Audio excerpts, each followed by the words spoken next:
Et maintenant, que vais-je ne plus faire? Ou que vais-je faire? Nous sommes à la Métive, à Moutier-d'Ain, dans la Creuse. Le plus frappant dans l'expérience de ce confinement était l'expérience physique de la frontière.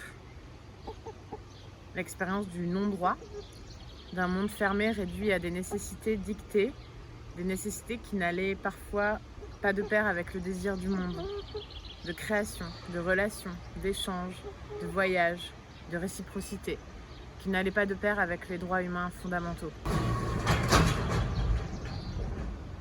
Entre le 16 mars et le 28 mai, nous avons expérimenté ce que pourrait être la réciprocité intra-territoire des visas, sans que ce soit notre assignation territoriale de naissance, juste une assignation virale qui passe. Nous l'avons expérimenté dans nos corps, dans la lassitude des attestations, dans l'impossibilité de se mouvoir sans raison valable. Ce que je vais continuer à faire, c'est me battre pour qu'il y ait plus d'égalité entre les territoires, que certains ne parviennent pas à traverser au péril de leur vie ou de celui des aimés. Nous sommes vraiment privilégiés et nous devons en faire quelque chose. Nous avons le temps de penser, mais nous devons aussi agir. Nous avons le droit de rêver et nous devons coécrire ce rêve. Inviter dans nos structures des personnes qui n'ont plus de terre, pas de papier, pas de visa.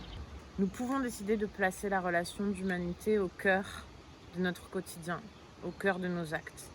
À la Métive, on a souffert de ne plus faire, d'être réduit à la contemplation de la douleur, mais nous avons décidé de faire quand même, de cocher la case assistance à des personnes vulnérables, même si nous aurions aimé que cette case se soit appelée assistance à des personnes libres et dignes. Et nous avons été jouer dans les EHPAD, aux fenêtres, et nous avons lutté pour ne pas fermer en nous ce mouvement d'altérité, le mouvement de la relation, pour soutenir les artistes, pour être indociles, parce que de l'indocilité, il va en falloir. Parce que quelque chose était possible, parce que quelque chose est possible. Décoloniser les liens, les rapports de taille, de force, de pouvoir, les rapports de savoir, décoloniser nos croyances, nos avis, nos préjugés sur les petites et grandes structures, sur les petits et les grands départements, sur les métropoles et sur les villages, sur les sans-papiers, les avec-papiers, sur les trains qui relient les grandes villes et sur la ruralité qui frissonne en se disant que c'est peut-être la dernière fois qu'on peut prendre le train en gare de la Souterraine. Nous devons être solidaires de nos quotidiens.